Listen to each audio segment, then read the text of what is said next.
మనతో ఉన్నారు గోమాత సురేష్ గారు. ఆయుర్వేదం, యోగా, పంచకర్మ మరియు పంచగవ్య చికిత్సలలో నిపుణులు. అసలు గో ఆధారిత జీవనం మెంటల్ పీస్ కు ఎలా సహాయపడుతుందంటారు సార్? సో ఆవు దగ్గర ఒక రకమైన ప్రశాంతత ఉంటుంది. మీరు కావాలంటే ఎదుర్కోండి, అది customized animal. Coming to yoga sir, ఈ బిజీ లైఫ్ లో యోగా ఎంత వరకు అవసరం పడుతుందంటారు సార్? యోగా అంటే ఏదో 6x3 మ్యాట్ వేసుకొని కూర్చొని మనం చేసేది యోగా కాదు. అంటే ఎక్స్పెషల్లీ స్ట్రెస్, కోపం, భయాలు తగ్గాలి అంటే మొదట ఏం మార్పు చేసుకోవాలంటారు సార్?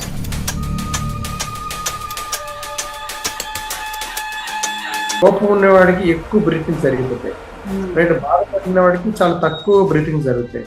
అదే తల కిందకి కాలు పైకి పెట్టుకుంటే యోగులు కాదు. సో ఎవరైతే చేసిన పనుల్లో నిష్ణాతులు అవుతారో, చేసిన పని ప్రతిరోజు సక్సెస్ చేస్తారో వాళ్ళందరూ యోగులే. సరే, ఈ రోజుల్లో ఎక్కువ జుంబా ఇవన్నీ ఎక్కువగా ఉన్నాయి సార్. వాటికి యోగాకి ఉన్న డిఫరెన్స్ ఏమంటారు? ఒక్కసారిగా మనం ఏదో కండల పుష్టి కోసం వెళ్ళిపోతున్నప్పుడు మాత్రం దయచేసి వద్దు. అంటే సైన్స్ ఉన్న ఈ కాలంలో సాంప్రదాయ జీవన విధానం అవసరమేనా అన్నట్లు అనిపిస్తుంది సార్. సైన్స్ ఫుడ్ పెట్టదు కదా. ఎవరైనా రాజులకి ఒక రోజు పూజ ఉంటుంది, బలి ఇస్తారు. బలి అంటే ఆ రక్తము అంతా చూడాలని వాడికి మాత్రమే ఇచ్చారు, రాజులకు మాత్రమే చంపే హక్కు ఇచ్చారు. ఆరోగ్యంగా ఉండాలి అంటే ఈ తరంలో మారాల్సింది ఏంటి సార్? బుద్ధి. నేను మరొకసారి చెప్తాను, టెడ్డీ బేర్లు ఎవరైతే బాగా మీరు బాగా ఇష్టపడుతున్నారో వాళ్ళందరికీ ఒక బెస్ట్ అంటే ఒక గిఫ్ట్ అనమాట. మీకు బేర్ ఫ్రీగా ఇస్తా, తీసుకుంటే తీసుకోండి. ఎలుగుబంట్లు మీ అందరికి ఇచ్చారనుకోండి, సరదా తీసుకోండి. ఇంకో టెక్నిక్ చెప్పనా అండి.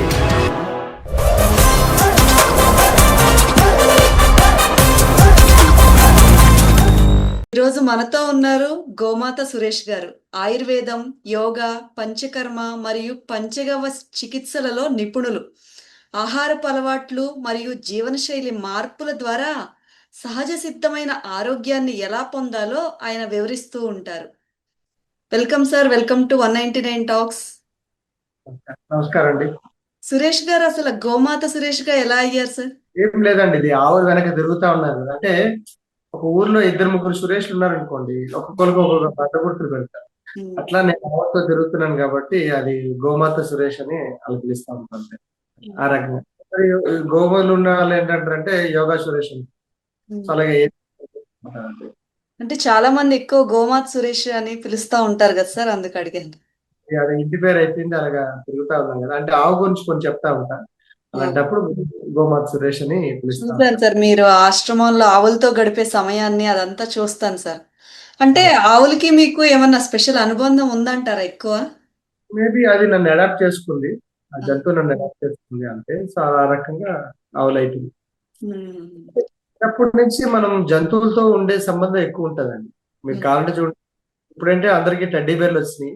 ఎవరికైనా బెంచ్ నేను ఉచితంగా ఇస్తానన్నా కూడా ఎవరు తీసుకోవడం, రైటా. సో అలాగే మనకి ఆవులు ఏదైతే ఉందో, చిన్నప్పటి నుంచి మనం ఆవుల దగ్గర పెరిగిన మనుషులు కదా. పల్లెటూరు వాతావరణం ఉన్నప్పుడు ఇంకా బాగా అర్థం అవుతుంది. సో పట్టణం వాళ్ళకి తెలియదు కానీ, సో అందుకని చిన్నపిల్లలు ఉన్నప్పుడు మనకు ఆవులు, కుక్కలు ఇవన్నీ రెగ్యులర్ గా కనబడతా ఉన్నాయి కాబట్టి ఇలా కంపల్సరీ జంతువులు. మన ఆవుల టాపిక్ తో స్టార్ట్ చేసాం కాబట్టి అసలు గో ఆధారిత జీవనం మెంటల్ పీస్ కు ఎలా సహాయపడుతుంది అంటారు సార్? ఆవు దగ్గర ఒక రకమైన ప్రశాంతత ఉంటుంది. మీరు కావాలంటే ఎదుర్కోండి, అది కస్టమైజ్డ్ యానిమల్. సో మనకు కావాల్సింది డొమెస్టిక్ యానిమల్. అంటే మనకి ఏ రకంగా కావాలంటే అది ఆ రకంగా తయారవుతా ఉంటది. మనం ఇచ్చే తిండి బట్టి మార్పులు చాలా బాగా వస్తుంది. అందుకని కస్టమైజ్డ్ యానిమల్ కాబట్టి ఆవుతో జీవన విధానం బాగుంటది, ఇంకా సత్వగుణం ఏర్పడతా ఉంటుంది. అంటే గోసేవ చేయడం వల్ల మన మనసుపై మంచి ప్రభావం చూపుతుందంటారా సార్? ఆ ఒక్క జంతువు అని కాదు, ఏ జంతువుకి సేవ చేసుకున్నా మంచిదే. అందులో మనకి దగ్గరగా ఉన్న ఆవు ఏదైతే ఉందో, మనకున్న జంతువుల్లో డొమెస్టిక్ యానిమల్ ఇంకా చెప్పుకోవాలనుకుంటే మనిషికి దగ్గరగా పెంపుడు జంతువు కింద ఆవు ఉంది. రెండోది దాని పాలు మనం తీసుకుంటాం. గోపేడ ఏదైతే ఉందో, మూత్రం ఉందో అది పొలాలకు వాడుకుంటాం.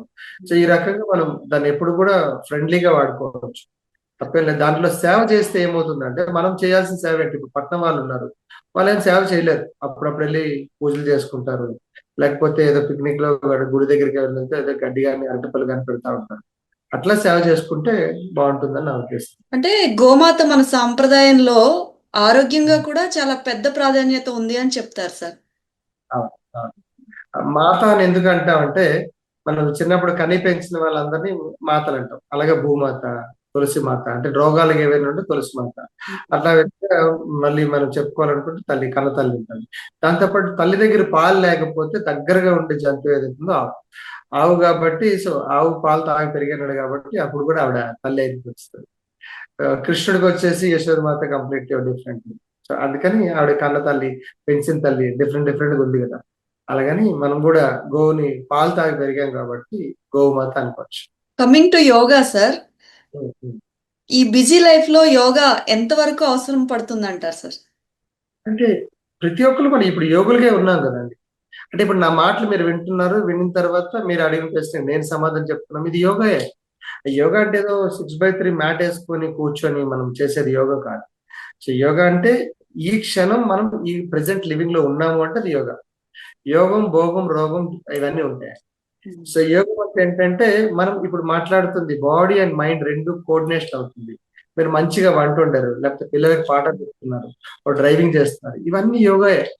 మనం దానికి సెపరేట్ గా ఒక గంట తీస్తామనేది ఎప్పుడు లేదు నాకు తెలిసి. సో యోగాకి నేను వెళ్తున్నానంటే అంటే ఇంతవరకు లేవా అని అడుగుతాను. ఇప్పుడు కూడా యోగంలో ఉన్నాం కదా, ఇది యోగం. రోగం అంటే ఏంటంటే ఆ డిసీజ్ ని మనం పట్టిగట్టకపోతే అండ్ మరో డిసీజ్ గురించి మనం తెలుసుకోలేకపోతే అదే రోగం. అది మానసికంగా అవ్వచ్చు, శారీరకంగా అవ్వచ్చు, అండ్ ఆధ్యాత్మికంగా, సాంఘికంగా, ఈ 4 రకాలు ఎవరైతే బ్యాలెన్స్ చేస్తారో అది యోగం అవుతుంది. యోగా మన ఆలోచన విధానాన్ని ఎలా ఇంపాక్ట్ చేస్తుంది అంటారు సార్? ఇప్పుడు నేను మీరు అడిగిన ప్రశ్న బాగుంది. మీరు అడిగిన ప్రశ్నకి సమాధానం చెప్పకుండా నేనేదో మ్యాథ్స్ లో సమాధానం చెప్పాను అనుకోండి, ఇప్పుడు ఏముంటుంది, అది ఇంకెక్కడికో బ్రెయిన్ వెళ్ళిపోతుంది, రైట్? అంటే mind present body absent, body present mind absent అంటాం కదా. సో అలాంటిది ఇది కూడా. పిల్లలకి జ్ఞాపక శక్తి ఏమవుతుందంటే మేము యోగాలో చెప్పినప్పుడు రైట్ హ్యాండ్ ఎత్తాం, రైట్ హ్యాండ్ అంటాం, వాళ్ళు ఏం చేస్తారు, ఎక్కడో ఏదో ఆలోచిస్తూ లెఫ్ట్ హ్యాండ్ లిఫ్ట్ చేస్తారు.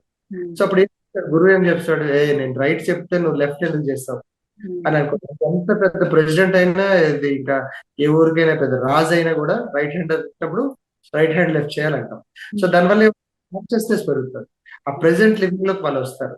సో అలాంటిదప్పుడు దాని న్యూట్రల్ ఏదైతే బాగా వేడిగా ఉన్నాడు వాడిని చాలా వరకు, యాక్టివ్ గా ఉన్నాడు వాడిని కామ్ డౌన్ చేస్తారు, బాగా గట్టిగా ఉన్నాడు దాన్ని హైపర్ యాక్టివ్ చేస్తూ ఉంటారు. ఇవన్నీ వల్ల చాలా విధాలు ఉన్నాయి. అంటే ఎక్స్పెషల్లీ స్ట్రెస్, కోపం, భయాలు తగ్గాలి అంటే మొదట ఏం మార్పు చేసుకోవాలంటారు సార్? వాళ్ళు ఎడిక్షన్ అవ్వాలండి. ఎవరికి ఏదైనా భయాలు ఉన్నాయో లేకపోతే ఫోబియాస్ చాలా ఎక్కువ చెప్తా ఉంటారు, టెన్షన్, ఫస్ట్ వాళ్ళు సరెండర్ అయిపోవాలి. సో మన గురుతత్వంలోకి ఎప్పుడైతే గురు సాంగత్యంకి వెళ్ళిపోతామో, బాబు నువ్వే రైట్ ఈశ్వర ప్రణిధానం అంటారు యోగాలు. సో ఈశ్వర ప్రణిధానం అంటే నువ్వు సరెండర్ అయిపోవాలి, మొత్తం సరెండర్ అయిపోతే ఆటోమేటిక్ గా మన హార్మోన్స్ అన్నిటిని అతనికి ఇచ్చేస్తాడు. అప్పుడు అతనే బ్యాలెన్స్ గా చెప్తాడు, ఇగో నువ్వు ఈ టైంలో కోపం పడు, ఈ టైంలో శాంత పడు అని సిచ్యువేషన్ తగ్గట్టు. అది ప్రాణాయామంలో స్టార్ట్ అవుతుంది. అంటే వాడికి left breath in, right breath in clear గా ఉండదు కాబట్టి వాళ్ళకి హఠయోగా చెప్పి ఆ తర్వాత ప్రాణాయామం తీసుకొస్తారు. ప్రాణాయామం తీసుకొచ్చినప్పుడు ఇప్పుడు మీరు అడిగిన ఈ సైకలాజికల్ సిస్టమ్స్ ఏవైతే అవన్నిటిని సొల్యూషన్ అక్కడ దొరుకుతారు. ప్రాణాయామ టాపిక్ వచ్చింది కాబట్టి అసలు ప్రాణాయామ ఎంత వరకు యూజ్ అవుతుంది అంటారు సార్? చాలా సింపుల్ యోగాసనం అది. యోగాసనం అని కూడా అనకూడదు, ఇట్స్ ఎ బ్రీతింగ్ టెక్నిక్ అని చెప్పొచ్చు. నవేడేస్ ఆ బ్రీతింగ్ అన్నది ప్రాపర్ గా తీసుకోవట్లేదు సార్. ప్రాణాయామ రెగ్యులర్ గా మినిమం ఎంతసేపు చేస్తే మంచిది అంటారు? అంటే ఆ ప్రశ్నే అంటే ఏమవుతుందంటే పుట్టిన దగ్గర నుంచి చనిపోయిన దగ్గర వరకు ప్రాణాయామం జరుగుతుంది. అవును సార్. మన అక్కడి నుంచి ఎప్పుడైతే బయటకు వచ్చామో అక్కడి నుంచి లాస్ట్ బ్రెత్ వరకు మనకు ప్రాణాయామం జరుగుతుంది. ప్రాణ ఆయామం అంటే ప్రాణ అంటే బ్రీత్. ఒక మనిషి నీళ్లు తాగకుండా కొన్ని నెలలు ఉండొచ్చు, ఒక మనిషి తినకుండా కొన్ని రోజులు ఉండొచ్చు. అలాగే కానీ ఇంక్రీటెడ్ సిస్టమ్స్ అంటే వాయువులు ఏవైతే ఉన్నాయో అవి ఆపుకొనైనా కొన్ని రోజులు ఉండొచ్చు. కానీ తిని లేకపోతే మాత్రం మనిషి నిమిషాలు చచ్చిపోతాడు. పెద్ద విషయం అనేది ప్రాణాయామం ఉంటుంది. ఎవరైతే ఈ బ్రీతింగ్ మీద పట్టు సాధిస్తారో ఇప్పుడు వాళ్ళకి మానసికంగా దృక్పథం బాగుంటుంది. ఫర్ ఎగ్జాంపుల్ చెప్పాలంటే కోపం ఉన్నవాడికి ఎక్కువ బ్రీతింగ్ జరిగిపోతాయి, రెండు బాధపడిన వాడికి చాలా తక్కువ బ్రీతింగ్ జరుగుతాయి. సో ఇది రెండు బ్యాలెన్స్ అవ్వాలి అంటే ప్రాణాయామం అనేది చాలా ఇంపార్టెంట్. దానికి అంటే మీకు చిన్న సింపుల్ చెప్తా. యమ, నియమ, ఆసన, ప్రాణాయామ, ప్రత్యాహార, ధారణ, ధ్యాన, సమాధి. అంటే 10th క్లాస్ వెళ్ళాలంటే ఫస్ట్ స్టాండర్డ్, సెకండ్ స్టాండర్డ్ అని ఎలా చదవాలో అట్లా రూల్స్ రెగ్యులేషన్స్ ఉంటాయండి యమాలో. యమాలు ఏంటంటే శౌచ, సంతోష, తప, స్వాధ్యాయ, ఈశ్వర ప్రణిధాన నియమాలు ఉంటాయి. రైట్. యమలు అంటే మనం చేసుకోవాల్సిన ఎక్స్టర్నల్ గా ఉండేది దీంట్లో అంటే అహింస, సత్య, అస్తేయ, అపరిగ్రహ, బ్రహ్మచర్యం.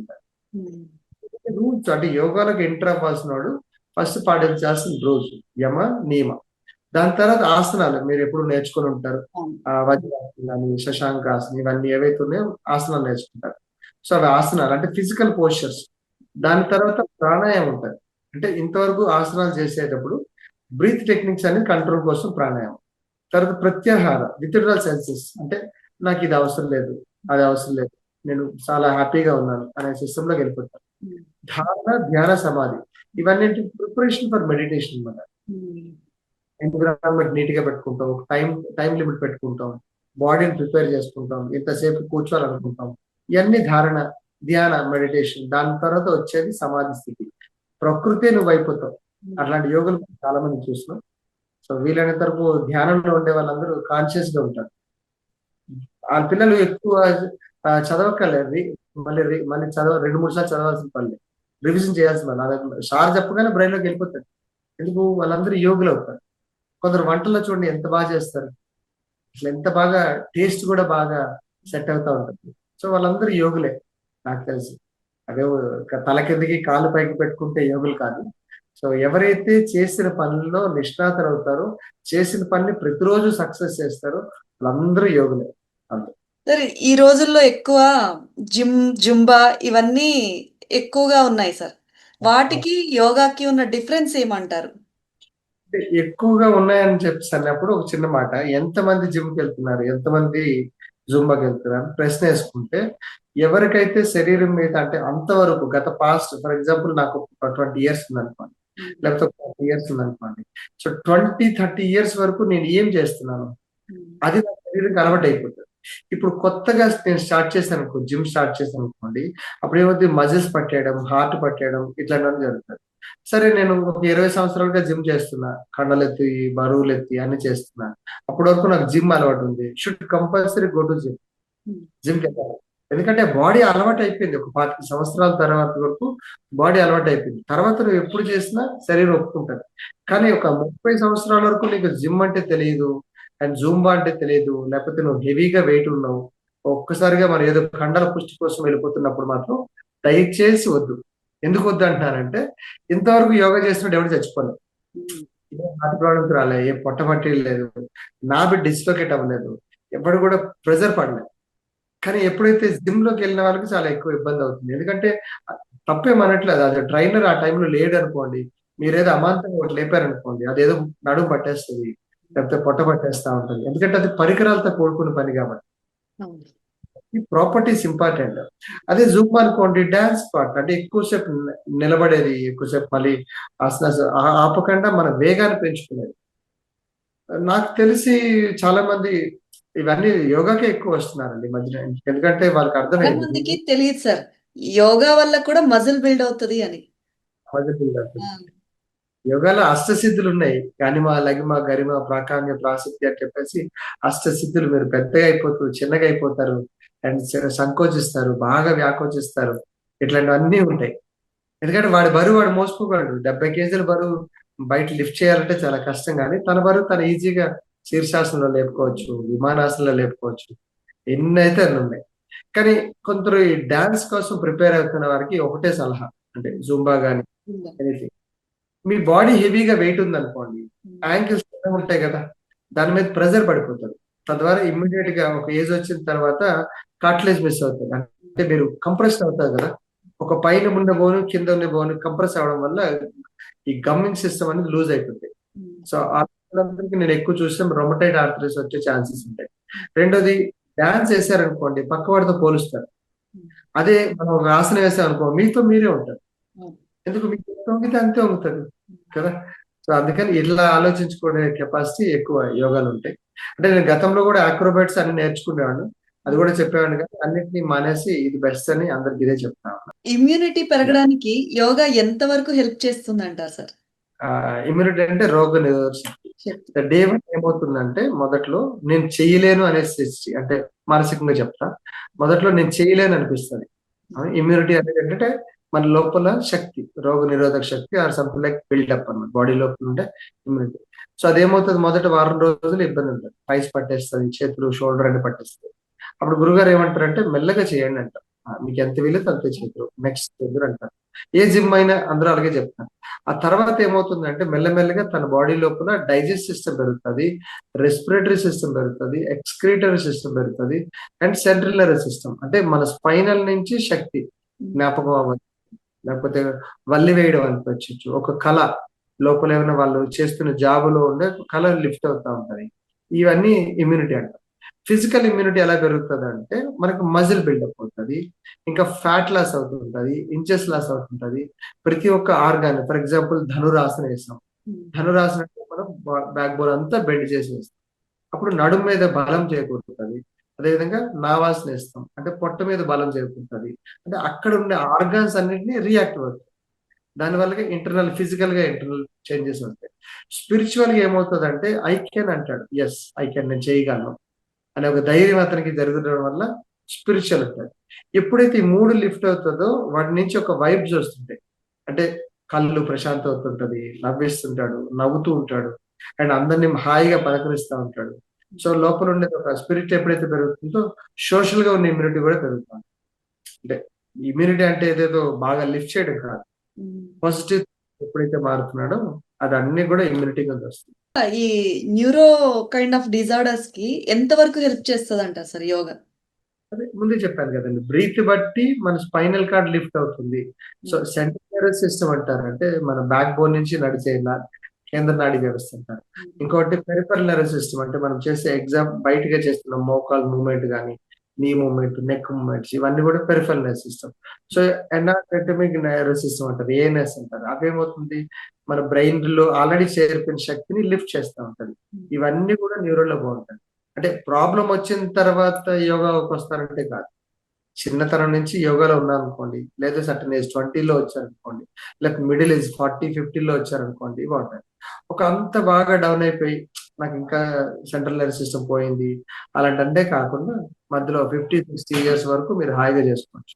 ఆహార విషయానికి వస్తే సార్, సాత్విక ఆహారం అంటే ఆహారం ఎలా తీసుకోవాలి? అంటే సత్వగుణం అని నేను చెప్పను. ఇప్పుడు పోలీసు ఉన్నాడు అనుకోండి, ఒక మిలిటరీ వ్యక్తి ఉన్నాడు అనుకోండి, వీళ్ళందరూ ప్రపంచాన్ని కాపాడుతా ఉన్నారు, వాళ్ళ ఇంటిని కాపాడుతా ఉన్నారు. సో అలాంటప్పుడు వాళ్ళకి సత్వగుణం అని నేను చెప్పను, సాత్విక ఫుడ్ అస్సలు చెప్పను. సో ఎందుకు చెప్పము అంటే యత అన్నహ తత మనహ, మనం తినే ఆహార పదార్థం మన మనసుని తయారు చేస్తుంది. నేను చాలా మంది చెప్తా ఉంటాను ఏంటంటే, ఒక సైంటిస్ట్ కి, ఒక మార్కెటింగ్ వాళ్ళకి, ఇంకొకటి ఒక లేబర్ కి, ముగ్గురికి ఒకటే ఫుడ్ ఇస్తాను ఏమంటే ఏమో. ఈ రోజుల్లో మనుషులు ప్రశాంతత కోల్పోవడానికి అసలు కారణం ఏంటంటే ఏం చెప్తారు సార్? ఎక్స్పెక్టేషన్స్, పక్కవాడు ఎలాగున్నాడో కావాలి కానీ మనలో ఎలాగున్నాడో తెలుసుకోవాలంటే. సో ఓవర్ ఎక్స్పెక్టేషన్స్, అసంతృప్తి అనమాట. సో ఆశ, నిరాశ, దురాశ, అత్యాశ, ఈ నాలుగుట్లోనే లైఫ్ అయిపోయి. ఆశలో బతకండి, ఆకలి ఉంటది, నిద్ర ఉంటది, మోక్షం ఉంటది.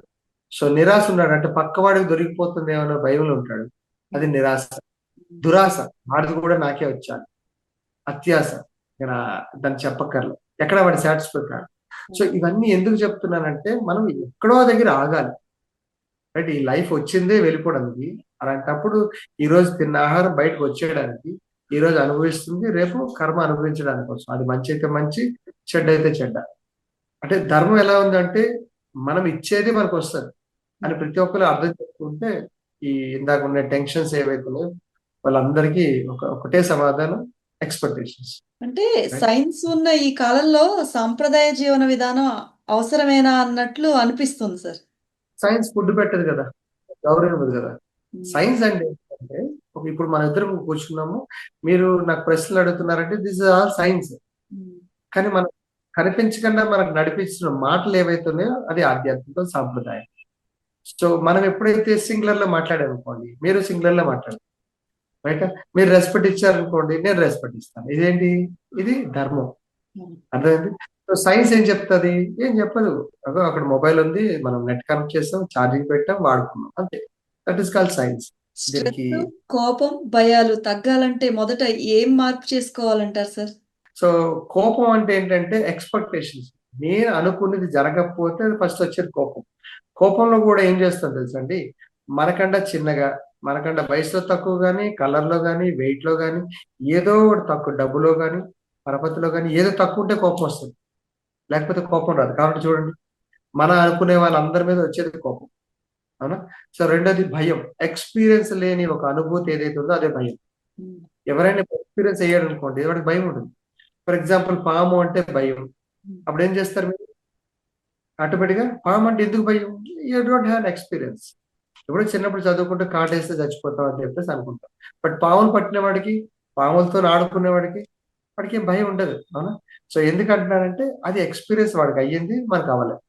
ఎవరికైతే ఎక్స్‌పీరియన్స్ అవ్వదో వాళ్ళందరూ భయస్తులుంటారు. ఇంకొక ప్రశ్న సార్. మన ఆహారం మన ఆలోచనలపై ఎంత ప్రభావం చూపుతుందంటారు? మనం మన తీసుకునే ఆహారం. యత అన్నః తథా మనః అంటారు. అంటే మనం తీసుకున్న ఆహారమే మన మనిషిని తయారు చేస్తా ఉంటది. ముఖ్యంగా ఇప్పుడు చూడండి, ఒక పోలీస్ ఉన్నాడు అనుకోండి.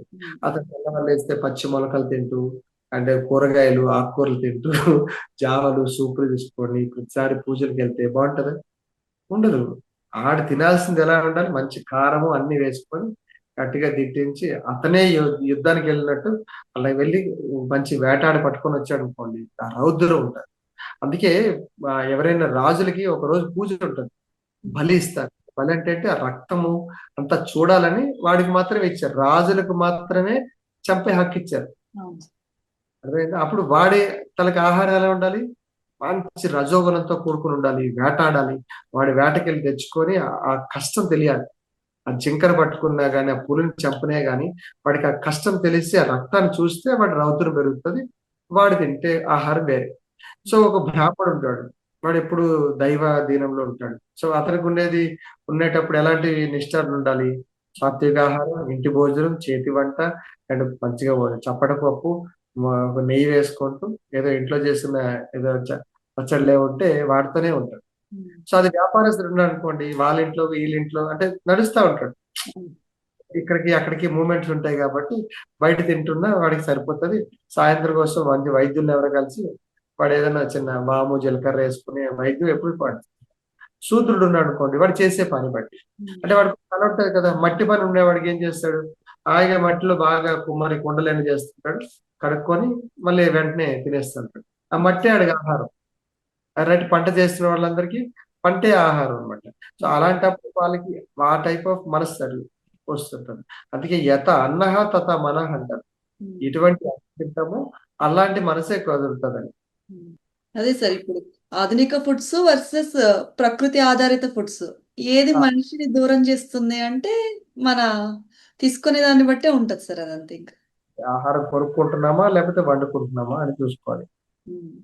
ఆటోమేటిక్‌గా శరీరానికి పెద్ద పెద్ద రుగ్మతలు ఏవైతే ఉంటాయో అవన్నీ చాలా వరకు తగ్గుతా ఉంటాయి. అంటే నేను చూసాను. ఎందుకంటే చాలా మంది స్వయం పాకం తనకు తనగే వండుకొని తినే వ్యక్తుల తాలూకు మనస్తత్వం ఎలా ఉంటది?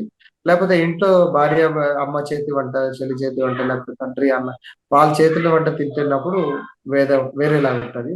లేకపోతే బయట మనం కొనుక్కొని తినే వాళ్ళ తాలూకు ఆళ్ళ తాలూకు విధానం వేరే ఉంటది. చూడండి, హాస్టల్‌లో ఉండే పిల్లవాడికి ఉండే ఇబ్బందులు, ఇంటి అమ్మ భోజనం తినే వాళ్ళకి తేడా ఉంటది. ఇవన్నీ యోగాలో చెప్తా ఉంటారు. ఫుడ్ అండ్ న్యూట్రిషన్ అంతా చెప్తా ఉంటారు.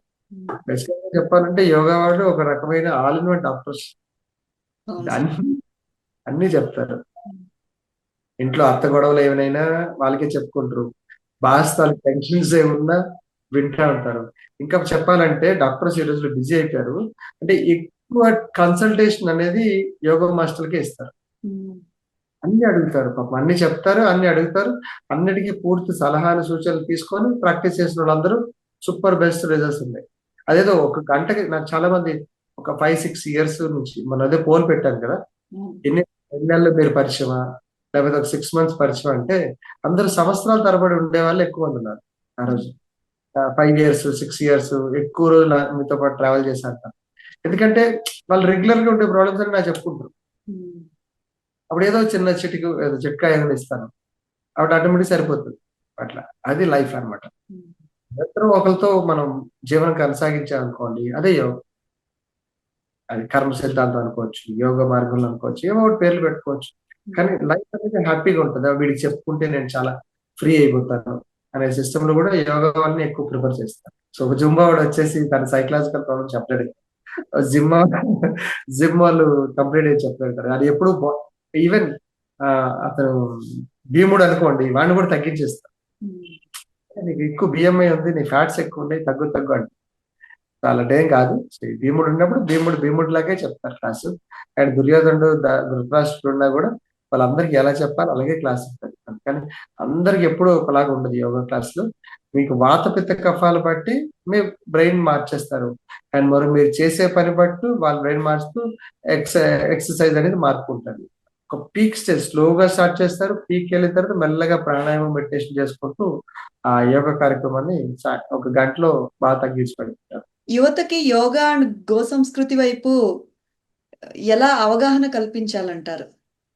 అంటే ఇప్పుడు యువత నేను ఎప్పుడు తప్పు పట్టను. అది ఎరా అంటే పెరుగుతుంటది, తగ్గుతా ఉంటది. కాదంటే ఆ రక్తం శరీరంలో ఫస్ట్ స్టార్టింగ్ హార్మోన్స్. ఆ హార్మోన్ ఎప్పుడైతే బాగా లిఫ్ట్ అవుతుందో వాళ్ళు చెప్పిన మాట విన్నారు. సో మీరు ఏ సమయంలో చూసుకోండి, మీకు మెంటర్ ఉంటాడా, ఒక ఫిల్మ్ యాక్టర్, ఒక మోడల్, ఒక రోల్ మోడల్స్ అన్ని ఉంటాయి కదా. అంటే అది మీ ప్యాషన్ బట్టి. దట్ ఈస్ నేను చాలా వేగంగా అద్భుతంగా నేను వాళ్ళని వెల్కమ్ చెప్తా. రెండోది, ఇప్పుడు మీకు ఒక ఫిల్మ్ యాక్టర్ మీకు బాగా పరిచయం అయ్యారు అనుకోండి, యూత్ కోసం మాటలు. సో ఫిల్మ్ యాక్టర్ పరిచయం అనుకో, అతను మీ వయసా, మీ లైఫ్ స్టైలా, మీతో పెరిగాడా అనేది ఇంపార్టెంట్. సో వాడు మిమ్మల్ని ఏం చేస్తున్నాడు, ఎటువంటి మార్గంలోకి పెట్టుకెళ్తున్నాడు, మంచి మార్గంకా చెడ్డ మార్గంకా, లేకపోతే అలవాట్లు లేకపోతే వ్యసనాల్లో తీసుకెళ్తున్నాడా, అతను చెప్పిన మాటలు మీరు ప్రేరేపితం అవుతున్నారా. సింపుల్ నేను చెప్తా, ఒక ఏఆర్ రెహమాన్ గారిని తీసుకోండి. అతను ఎలా అవుతున్నాడు, చాలా మంచిగా మ్యూజిక్ లో బాగా దూసుకెళ్తున్నాడు. సో లేకపోతే మీరు అనుకున్న క్రికెటర్ తీసుకోండి, అతను ఎలా చాలా కష్టపడ్డాడు, బాగా పెరుగుతున్నాడు. సో దాన్ని మనం తీసుకోలే గాని అందులో మన అది వ్యసన పరం చూసుకోకూడదు. అరే వాడు సిగరెట్ తాగుతున్నాడు, వాడు ఈ డ్రింక్ తాగాడు, లేకపోతే అటు ఆ టైప్ ఆఫ్ లైఫ్ స్టైల్ ఉన్నాడు, అవి తీసుకోవాల్సిన పనిలే. వాడు ఎలా కష్టపడ్డాడు, ఎలా ఎదిగాడు, నా పేరు చెప్పి అతని పేరు బాగా పాపులర్ గా చెప్పుకుంటున్నాడు అనే సిస్టమ్ లో మీరు ఉంటే యూత్ కి చాలా బాగుంటుంది. అది కూడా యోగాయే. ఆరోగ్యంగా ఉండాలి అంటే ఈ తరంలో మారాల్సింది ఏంటి సార్? బుద్ధి బుద్ధి మారాలి. ఎందుకు వచ్చాము, ఎటు వెళ్తున్నాం, ఏదో తిని సమోసాలు తిని పానీపూరి తిని ఉంటాను కాదు కదా. అది కూడా భూమి నుంచి వచ్చింది కదా, ఒక కాండం నుంచి వచ్చింది కదా. సో కొంచెం బుద్ధి, నేనేం అనట్లేదు ఎవరిని కూడా, నువ్వు ఎలా బతకాలనుకుంటున్నావు అనేది బట్టి ఉంటాడు. ముందు అందరూ బాగా పొగుడుతారు, అబ్బా లక్ష్మీప్రసన్న గారు మంచి చేస్తారు, అది చేస్తారు అంటారు కదా. వెనక కూడా మీరు పొగిడించుకోబడ్డారనుకోండి, then you are great great human. అర్థమైందా. సో మీరు వెనక తిట్టించుకొని ముందర పొగిడించుకున్నారనుకోండి, అది కష్టం. దానికి కావాల్సిందే బుద్ధి. తిడితే ముందు తిట్టించుకోండి, వెనక తిట్టించుకోండి, తప్పేం లేదు. సో ముందు పొగిడించుకొని వెనక తిట్టించుకున్నా, మీరే ముందు పొగిడి వెనక తిట్టినా అది బతుకు కాదు. అర్థమైంది. సో ఇప్పుడు కూడా మన మొహంలో ఎప్పుడు కూడా రాముడు, కృష్ణుడు ఎందుకంటాం, వాళ్ళ క్యారెక్టర్. ముందు అలాగే ఉంటారు, వెనక అలాగే ఉంటారు. వాళ్ళ ముందుని ఒకలే మాట్లాడతారు, వెనక ఒక రకం మాట్లాడతారు. సో ఇది ఒక మంచి పాయింట్. సో మీరు అందరూ అర్థం చేసుకుంటారు, ఏదో పుట్టాము పోయాము అంటే కాదు. సో బుద్ధి బాగున్న వాళ్ళందరికీ బాగుంటది. ఈసారి ఎప్పుడైనా అవకాశం ఉంది అంటే ఆ మంచి బుద్ధి ఏంటి, చెడ్డ బుద్ధి ఏంటి, ఇట్లాంటివి కూడా మనం మాట్లాడుకోవాలి. ఎందుకంటే గ్రేట్ టాపిక్ అండి లక్ష్మి గారు. తప్పకుండా మాట్లాడుకుందాం సార్. ఎందుకంటే నెక్స్ట్ జనరేషన్ వాళ్ళకి మనం ఏదైనా ఇద్దాము అనుకుంటే అది కేవలం బుద్ధి, సంస్కారాలు, బుద్ధులే. ఆస్తులు అవసరం లేదు, జ్ఞానం అవసరం లేదు, ప్రకృతి నేర్పిస్తుంది. కానీ మన బుద్ధిని వాళ్ళ లోపల కొంచెం పెట్టాము అంటే అప్పుడు వాచ్మెన్ కి ఓనర్ కి తేడా వాళ్ళకి తెలుస్తుంది. వాచ్మెన్ కి ఓనర్ కి వాళ్ళకి తేడా తెలిసి వాళ్ళు ఎవరితో ఎలా మెసగాలి, సో ఎవరికి సాయం చేయాలి, ఎవరితో నేను ఉండాలి, ఎవరితో నేర్చుకోవాలి అని చెప్పే ప్రతి ఒక్కటి కూడా బుద్ధి. బుద్ధి is nothing but and experience. యోగాలో ఫస్ట్ చిత్త వృత్తి నిరోధ అంటారు. అంటే మన బ్రెయిన్ లో ఉన్న చిత్తం చేసే పనులు, వృత్తులు ఏదైతే ఉందో అవన్నిటిని కంట్రోల్ చేస్తారు. It's not stop, it's to control. Break లాగా మనకి కంట్రోల్ చేస్తూ ఉంటది, అదే బుద్ధి. ఆ బుద్ధి యోగాల మార్గంలో బాగుంటది. సో ఎవరికి ఎంత గౌరవం ఇవ్వాలి, ఎవరిని ఎక్కడ పెట్టుకోవాలనేది, ఆవులు పట్టుకోవాలా, గేదెలు పట్టుకోవాలా, లేకపోతే ఇంకేం టెడ్డీ వేలు పట్టుకోవాలా, ఇవన్నీ నేర్పిస్తా ఉంటది. నేను మరొకసారి చెప్తాను, టెడ్డీ బేర్లు ఎవరైతే బాగా మీరు బాగా ఇష్టపడుతున్నారో వాళ్ళందరికీ ఒక బెస్ట్ అంటే ఒక గిఫ్ట్ అనమాట. మీకు బేర్ ఫ్రీగా ఇస్తా, తీసుకుంటే తీసుకోండి. ఎలుగుబంట్లు మీ అందరికి ఇచ్చారనుకోండి, సరదా తీరు. లైక్ దిస్, ఇట్లాంటి యానిమల్ ని బాగా ఇష్టపడండి. కుక్క అయినా కలుస్తుంది కానీ ఇవేమి అందరు. దీనికి కావాల్సింది ఇప్పుడున్న జనరేషన్కి ఏమైపోయిందంటే సార్, ప్రకృతితో అనుబంధం తగ్గిపోయింది. ఉండే లైఫ్ స్టైల్స్ అవ్వచ్చు, సిటీ ఎన్విరాన్మెంట్స్ అవ్వచ్చు సార్, ఆ ప్రకృతికి దూరం అయిపోయి బ్రతుకుతున్నారు. దానివల్ల ఏంటంటే చాలా సైకలాజికల్ ఇష్యూస్ వస్తున్నాయి. అన్ని రకాల ఇష్యూస్ ఏంటంటే నింగి, నీరు, నేల అంటారు. ఈ మూడిటికి దూరంగా బ్రతుకుతున్నాం అనిపిస్తుంది సార్ నాకైతే. ఫస్ట్ ఫ్లోర్ లో వస్తాం కదండి, భూమికి దూరం అయిపోయినాం. అంటే గాలికి ఏం లేదు, ఏసీలు పెట్టుకుంటున్నాం. ఇంకా ఫుడ్ అంటారా, మరి ఎవరు వండి వార్చిన వాళ్ళు ఎవరు లేరు, కొనుక్కొని తినడం అయిపోతుంది. ఆడు వండినోడు ఎవడో తెలియదు, వడ్డించినోడు ఎవడో తెలియదు, తీసుకొచ్చినోడు ఎవడో తెలియదు, తినేస్తున్నాం అంతే. డాక్టర్ని మనం పరిచయం చేసుకోవట్లేదు, డాక్టర్ తో ఫ్రెండ్షిప్ చేయట్లేదు, ఫార్మర్ తో ఫ్రెండ్షిప్ చేయట్లేదు, ఒక లాయర్ తో ఫ్రెండ్షిప్ చేయట్లేదు. అంతెందుకండి, ఇంట్లో వాళ్ళతోనే ఫ్రెండ్షిప్ చేయట్లేదు అంతే. సో అన్ని తెలుసుకుంటారు మనిషి. మొబైల్స్ వచ్చిన తర్వాత ఎవరి మొబైల్ తో వాళ్ళే ఫ్రెండ్షిప్ సార్ అయిపోయిందంతా. కానీ కొంతవరకు అండి వాళ్ళు తెలుసుకుంటారండి. మనుషులు అందరూ వినే వాళ్ళందరూ మారడానికి ప్రయత్నం చేస్తారు. కొంచెం ప్రయత్నం లోపం. ఎందుకంటే చెడ్డవాడు ఎక్కువ మాట్లాడతాడు, మంచివాడు తక్కువ మాట్లాడతాడు. సమాజం పోయిందంతా మంచివాడు మాట్లాడకపోతేనే. మంచివాడు ఎప్పుడైతే మాట్లాడుతున్నాడో, మంచివాడు అని వాడు అనుకుంటే మాట్లాడాలి. అరే లేదంటే నేను చెడ్డ పనులు చేస్తున్నా, చెడ్డను ప్రమోట్ చేస్తున్నాను వాడు అనుకుంటే వాడు కంపల్సరీ ఎదుగుతాడు, కాదంటలే. కానీ అది అదే విధంగా పడిపోతాడు. మనం చూసామండి, చాలా వరకు చూసాం. ఎవడైనా రావణాసురుడు గారి పేరు పెట్టుకుంటాడా? సింపుల్. ఆలోచించుకోండి. లేకపోతే నేను ఏమంటారు, కొంచెం కొంత విరుద్ధ విరుద్ధ ఉంటారు, బిల్ లాడేనని పేర్లు పెట్టుకుంటారా? పెట్టుకోరు. ఎందుకంటే వాళ్ళు సామాజికంగా లేకపోతే సాంఘికంగా వాళ్ళు ఇబ్బంది పెట్టారని అందరికీ తెలుసు కాబట్టి అలాంటి పేర్లు పెట్టుకోరు. అట్లా ఉన్నారు మనుషులు, చాలా మంచి వాళ్ళు ఉన్నారు. ఈరోజు మన ఈ మాటలన్నీ వింటారు. వినిన తర్వాత వాళ్ళు అర్థం చేసుకుంటారు, అవును నేనేదో తప్పు చేస్తున్నానని. వాళ్ళు తెలుసుకుని యోగ మార్గంలోకి వచ్చి ప్రకృతిని ఆస్వాదిస్తారు. ప్రకృతి తల్లి కదండి, ఆవిడే లాక్కుంటది ఎక్కువైతే. ఆడినంతసేపు ఆడుతుంది, ఇంటికి వస్తే ఒక 4 కొట్టి మళ్ళీ మంచిగా పాలు పెడుతుంది.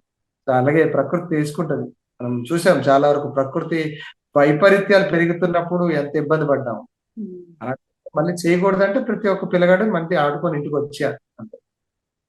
చూద్దాం, ప్రకృతి తీసుకుంటదేమో కోరుకుంటాం.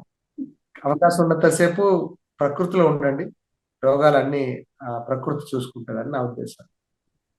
Thank you sir, thank you so much for your valuable information. మంచి విషయాలు చెప్పండి, మంచి విషయాలు వినడానికి చాలా మంది రెడీగా ఉన్నారు. మనం చెప్పకపోవడమే ప్రాబ్లం. అట్లా thank you sir, thank you so much. ఈ అవకాశం ఇచ్చి మీ అందరికి 199 టాక్స్ అసలు మంచి విషయం, మంచి సదుద్దేశంతో స్టార్ట్ చేశారు. మీకు చాలా మంచి జరగాలని కోరుకుంటున్నాను. Thank you sir, thank you so much.